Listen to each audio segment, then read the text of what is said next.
Father Ram, tinuod gyud Father Ram, kitang tanan nga anaa sa Pilipinas mao na lamang ang nisugpo ni anang RH Bill.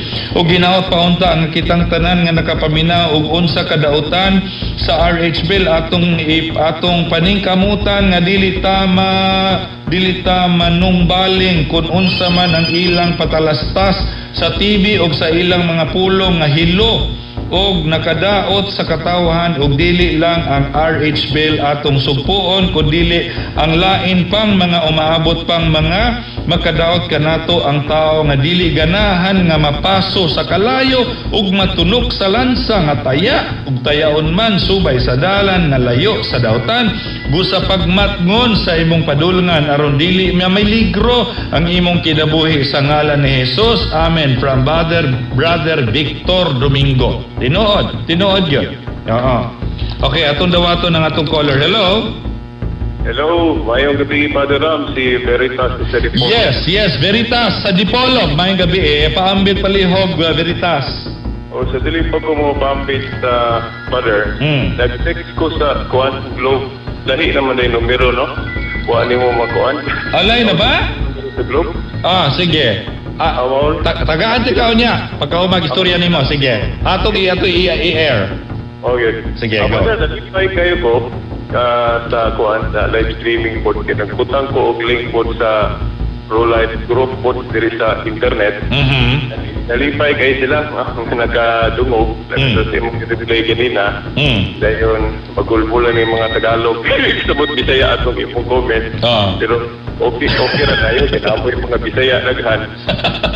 Salamat kayo, Brother, no? Sa mag-replay dayon. Ang ako ikasalmot, Brother, katabang katong issue, may labot na anang kanabang mahadlog ang usa ka tinahan nga panganak mo nang gamit na lag kining sa contraceptives. Dagi nga murag iyang kaugalingon ba iyang yun ako na dili kung gusto sa Ginoo. Ang gusto sa Ginoo nga ita mo gamit ang mga utanga kay against life magyana. Nana. So na mo bibig to sa Biblia ba nga nagsantop sa pangunahon na put na ko isalmod sa ibang programa ro, no? Yes. Kita Matthew 16:25 nga nagkanayon, for whoever wants to save his life will lose it, but whoever loses his life for me will find it. Exactly. Tayo pagod ka nang sunod ta sa gusto sa Ginoo, murag maglisod ta lang, murag magsakripisyo. Murag na ba muna nga sige mo gamit lang sa contraceptives mo lang salvar ta rin dito magkalisod. Biblically sa Matthew 16:25 dito na mayo. Wala nagmagkalisod ka, basta mo sunod lang ito sa suko sa Ginoo, gusto sa Ginoo, mo din na iyang gusto. So, dili problema din na maglisod ka, basta matumal lang ito sa palaot sa Ginoo. Actually, ang si Dr. Digaya Acosta, iya pang i-explain kung giunsa niya pag-resign sa iyang trabaho sa DOH kay nagtrabaho na siya sa una, apil na siya sa pag-distribute ini mga pills o mga condoms pod nga di na niya maagwantang iyang konsyensya. So iyang gibiyaan na iyang trabaho ug nagkalisod. She will explain to you dito ko natandog og maayo gani naulaw ko because grabe gyud iyang faith. Ang faith niya to the church, ang faith niya sa Ginoo makaingon kung that is what we need today, no? Yan ito, Father, kay mura pag nangalimot ng mga Kristiyano ba kanang mga pro-aris nga we are called to suffer. Okay, ana gud giingon gud sa Ginoo kitong gud musunod kanako kinahanglan mo pasan sa cross. Exactly. Piningagid ang mga kalisod di ta mahadlok ana. Ato lang atumano nato dun sa isugo sa Ginoo para sa magkalisod. Pero di mo po sa tanang hingayon magkalisod. Dili yun. It is always a cycle man na siya God na akay mga kalisdanan human sa kalisdanan na akay kahimayaan. Kadili biya ka kaabot sa kahimayaan kung dili ka magkalisod.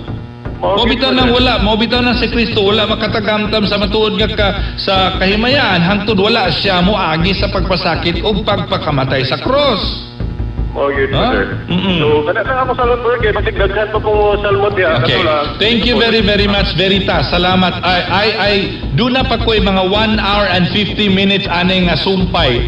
Very beautiful explanation more. Ako ning sugdan pag-splice tomorrow sa ato ang bandilyo hangtod kini sa Sabado, and I guess I will have a whole replay of the whole thing on Saturday kay mubura kaayo ang ato ang kaning nipalit bitaw oras sa anang Sabado, so I will replay everything. Pero sa Sabado sa buntag, no? Siguro mga mga alas 8 hangtod sa alas 9:30, no? Yes, brother, di ato nakataklan kay amo po nang ma-share the report sa Dipolog sa programa. And then of course next Sunday sa Panaw sa Pagtuo, ang next set napod nato may atong diskusyon, no, niya ato nang padayunon. But anyway, naara gyapon makita ra man na sa ato ang video kay ato maning i-record ang tanan po. Thank you very much. Veritas, salamat sa pagtawag, okay? All right, thank you.